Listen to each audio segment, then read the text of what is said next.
I do suggest that everyone put their microphone on mute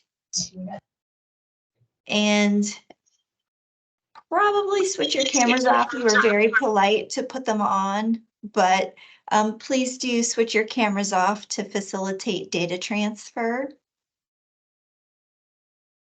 And without further ado, I will begin our How to Apply webinar for fiscal year 2025.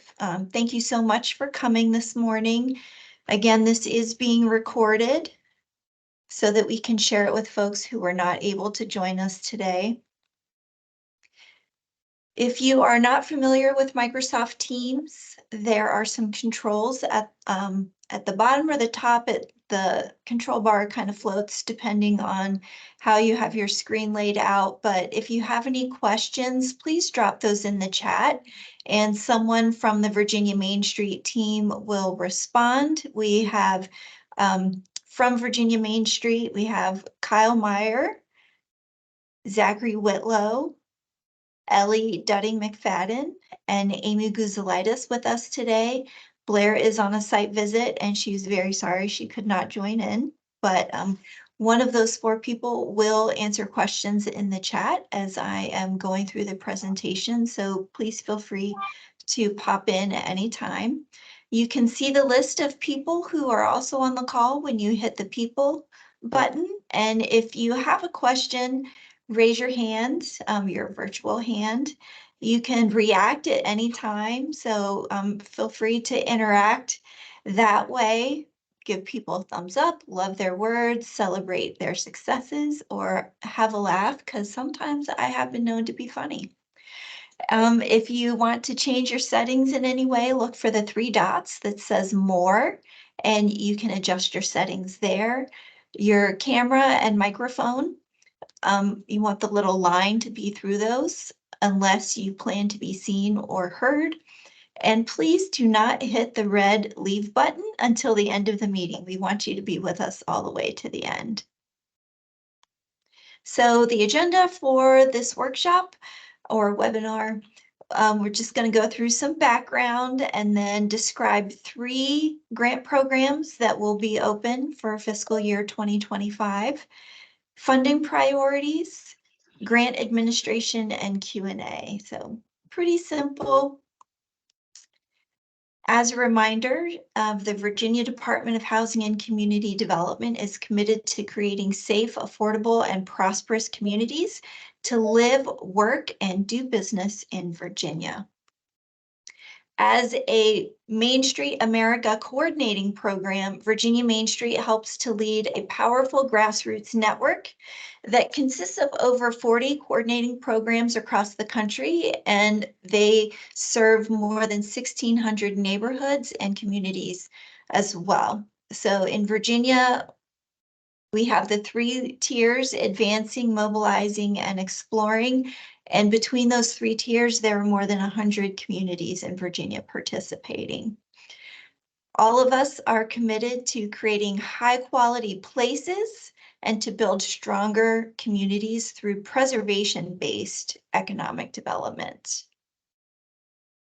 So the 3 grants we're going to be talking about today are Community Vitality Grants, Downtown Investment Grants, and Financial Feasibility Grants. The Community Vitality Grants assist communities and organizations in achieving their long-term downtown revitalization goals. Projects include, but are not limited to, design projects, wayfinding system development, nonprofit organizational development, strategic planning, work planning and budget development, market studies, downtown organization, marketing development, entrepreneur support systems, economic vitality projects, and consultant services that positively contribute to the historic downtown or neighborhood commercial district for which other funds are not available. And that's sort of the broad scope of projects that CVG covers. We're I would also like to mention that projects that achieve visible results within the period of the project are going to be scored with slightly higher priority. So we're looking specifically at design and brick and mortar type of projects. That doesn't mean any of the other types of projects would be excluded. We're just trying to give priority to those that make physical improvements. So who is eligible? Exploring Main Street and Mobilizing Main Street communities are both eligible for CVG grants for fiscal year 2025. The maximum award amount will be $15,000, and the grant match requirement will be 2 to 1. So for every dollar of grant funding, we would like to see $1 of match. And that can include in kind. The timeline, grant applications will be due April 5th of 2024. Projects should be underway in fall of 2024, and projects should be completed really completed by fall of 2025, but sooner is always better. So the scoring criteria, I'm not going to go through this point for point. It's very similar to last year's scoring criteria. It all adds up to 100. And if you are at all questioning your results, feel free to reach out. The grants should have, the application should have at least 70 points in terms of scoring. And we don't have unlimited funds, so 70 is the minimum to be granted funds. However, if we have more projects above the 70-point scale, then we can fund. We'll start at the highest score and work our way down until funds are exhausted. A strong application will clearly explain how the project or service is effective organizationally or for economic development strategy. Hopefully your organization does have some kind of work plan that this can map to and show how it fits into the organization's overall downtown development goals for the year ahead. Proposed organizational development projects via consultant services should advance the sustainability of the local organization. Proposed economic vitality, promotion, or design-related projects must directly support existing work plans, as I mentioned. So projects or services that enhance or complement other DHCD resources that the community or organization is currently receiving, those kinds of projects will be prioritized. And please let us know if you have any questions later. Required application attachments, vision and mission statements, if your organization has them. Strategic focus areas or market-based strategies. I know that some of you did conduct transformation strategies with Main Street America in the past 12 months. So that's the kind of work that we would like to see included as an attachment. If you have a project work plan, a dashboard overall, but if you have something more detailed as a work plan, that's even better.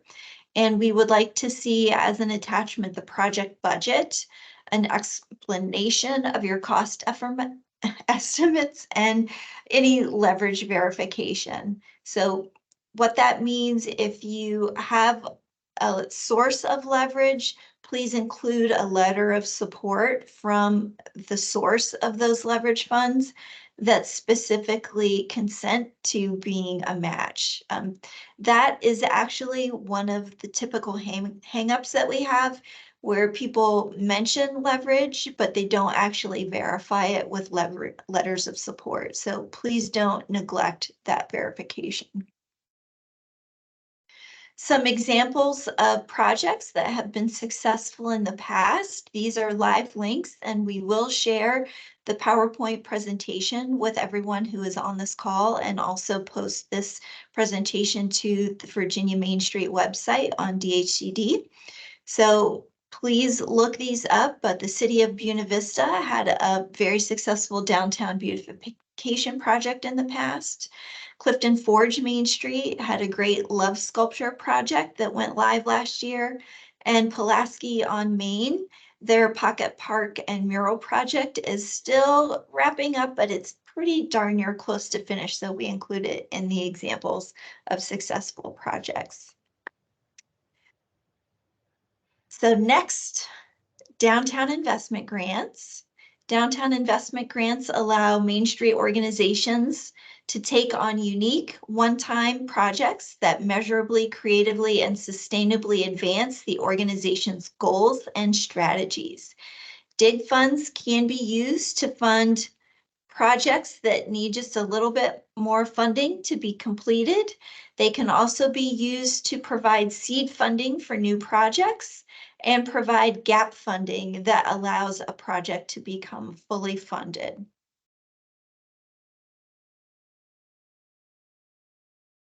Advancing Virginia Main Street organizations are the only organizations eligible for downtown investment grants. And AVMS communities, right now there are 27 in Virginia. You will know if you are one, but feel free to reach out to your program administrator for your footprint, just in case you have a question. The maximum award amount is $75,000, and the match requirement again is 2 to 1. So grant to match. For every 2 of our dollars, we'd like to see 1 of yours, and that can include, again, in kind. The timeline: grant applications are due April 5th, 2024. Projects should be underway this fall and completed a year later in fall of 2025. But of course, there is no penalty for finishing early. The criteria, again, add up to 100. And again, your project must score at least 70 points in order to be considered for funding. If your project scores above 70, that means you're in the running for funding, but we'll score them from highest to lowest and fund them from the highest scores on down. Just because you get 70 doesn't necessarily mean that you'll be funded. It just depends on what other projects are in the pipeline and which ones score the highest. So our funds are not limitless, and every year we do receive more requests for funding than we're actually able to distribute. So please work with your program administrator to make sure that your projects are as competitive as possible. A strong application will clearly explain how the proposed project will result in measurable economic improvement in the Main Street District. The project will support the community's vision for encouraging the private investment necessary for economic revitalization of the Main Street District. A successful project will clearly align with the mission of the Main Street organization and address one or more of the organization's strategic planning goals for the district. Hopefully, it empowers the board and committee volunteers to complete Main Street work and helps to develop and capitalize on the expertise and financial support of the organization's stakeholders and community partners. Communities are encouraged to utilize consultant services where appropriate, and to develop design projects as well as planning and organizational support components for community vitality projects. Application attachments, vision and mission statements, and for DIG grants, we do expect vision and mission statements to be part of the organization's documents that are guiding their work. List of board of directors and committee and project team members. We'd like to see your market-based strategies or strategic focus areas spelled out in a document, as well as your project work plan, and if possible, also your organizational work plan, just to see how all the pieces fit together. Part of the project work plan would also include your project budget, an explanation of costs and estimates, and leverage verification. So again, letters of support or other proof of match is very important for having a competitive project. Examples of successful downtown investment grant projects. Again, these are linked in the presentation, which will be available online. Downtown Blackstone Incorporated's Facade Improvement Grant Program. We've had a number of facade improvement grant programs, but Blackstone's is one of the more recent ones. St. Paul Tomorrow Incorporated, they are in the process of wrapping up an outdoor dining and alleyway improvement project, which is really very interesting. It has some rotating art exhibits included. And then the City of Winchester Streetscape Improvement Project, which also includes art and local artist projects. Financial feasibility grants. Financial feasibility grants address significant white elephant buildings or structures and identify the highest and best uses of these properties.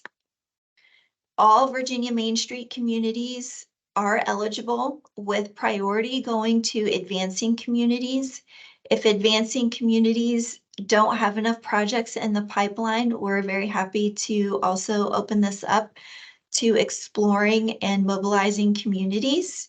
There is no matching requirement for this $25,000 grant, and applications will be accepted on a rolling basis beginning in February. So February starts tomorrow. Please be on the lookout for that application. And if you do have questions, please reach out to me or to one of your program administrators about how to access that application. Projects should be underway no later than fall of 2024, but if you have a successful application beforehand, please start work right away. All of these projects should be completed no later than May 31st of 2025. And the criteria, again, scored on a 0 to 100 point scale, a clear connection with the purpose of the grant guidelines is very important, and a strong application will explain how the redevelopment of the proposed building will be catalytic for the Main Street community. A successful application will also demonstrate how the redevelopment of this property will have significant economic development benefits for the Main Street community and result in a stronger, more diversified business environment, particularly in the Main Street district. We would also like to see increase in downtown housing as one of the criteria for this grant.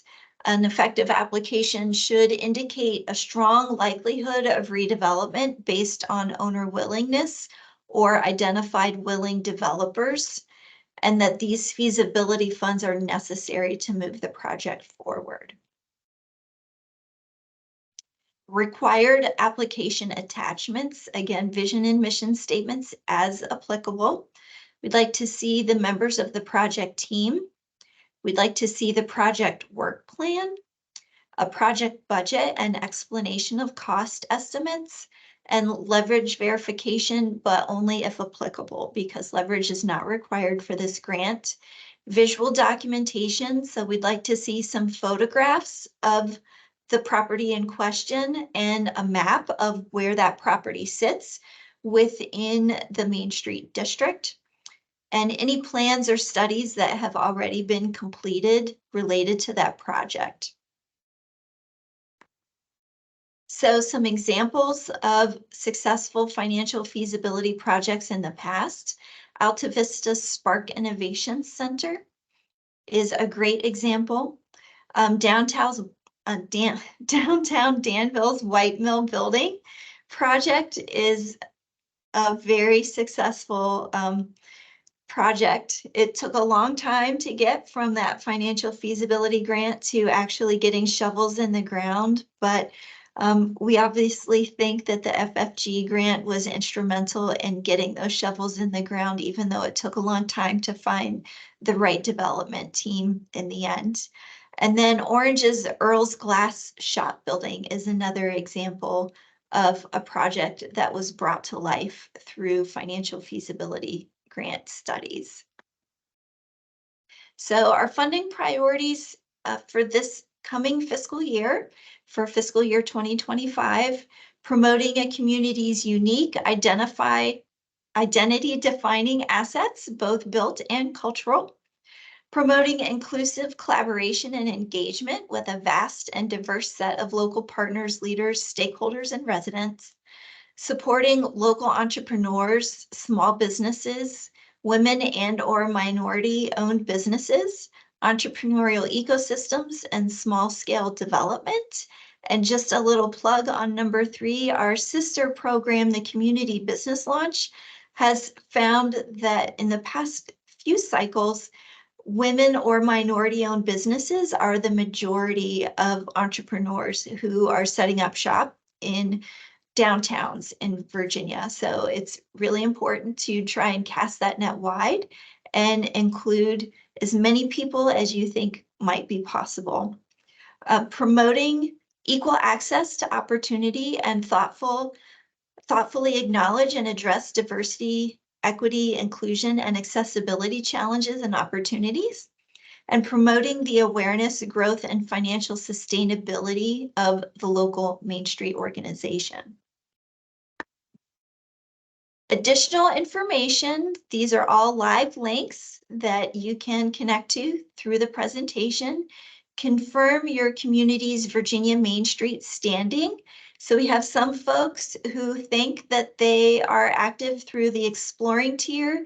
They know that once upon a time they were referred to as an affiliate, and an affiliate is actually not a Virginia Main Street tier at this time. So please do reach out and confirm where you stand in the Virginia Main Street network. If you are not currently active through exploring, that is something that you can remedy between now and the closing of the application cycle in April.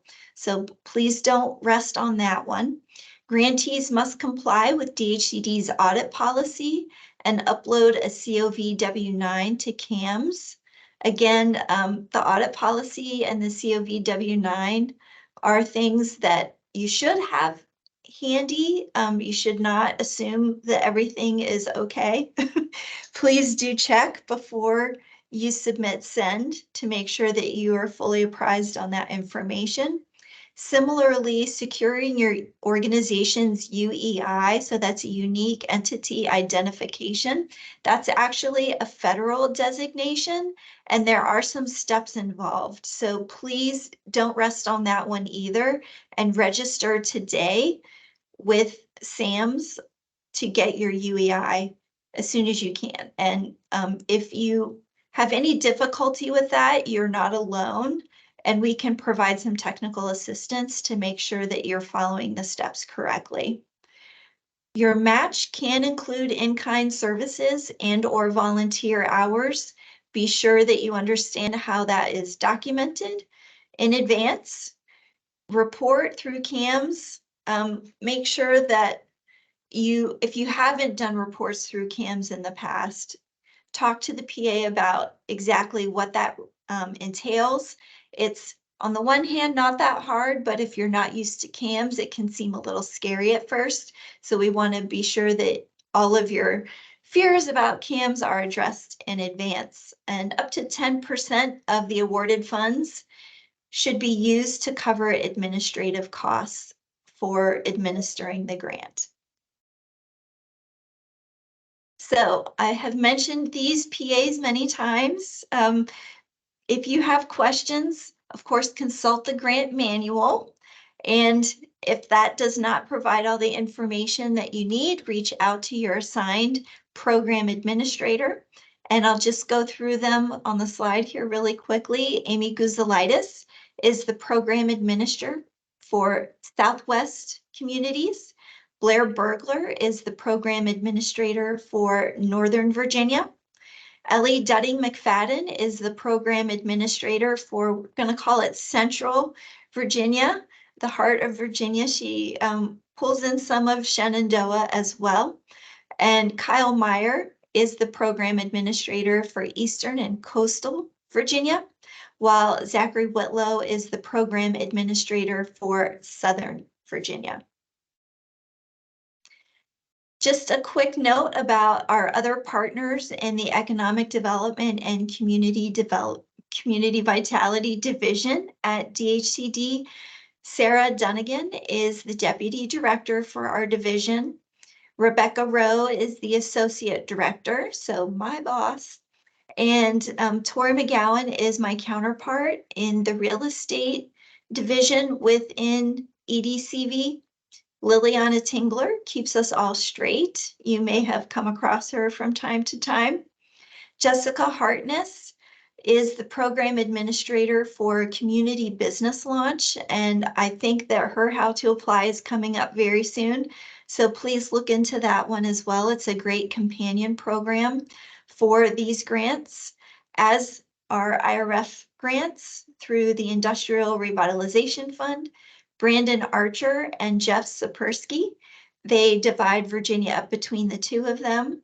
The Virginia Enterprise Zone program is administered by Kate Pickett and by Mandy Archer. They have different footprints in Virginia, and we can connect you to the right person if you don't know who that is already. And then, of course, the Go Virginia program, the Growth and Opportunity program.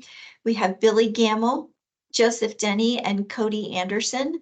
Those are grants, fairly large-scale grants for regional economic development projects. So don't sit on any of those. Those are also excellent companion grant programs to ours. So without further ado, I guess we can take questions.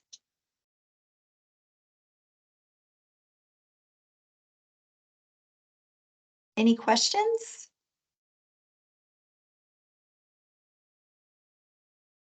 I don't see any questions.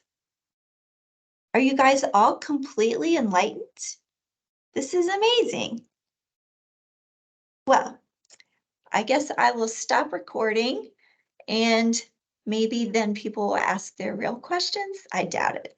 Anyway, thank you guys so much for joining, and please follow up with your program.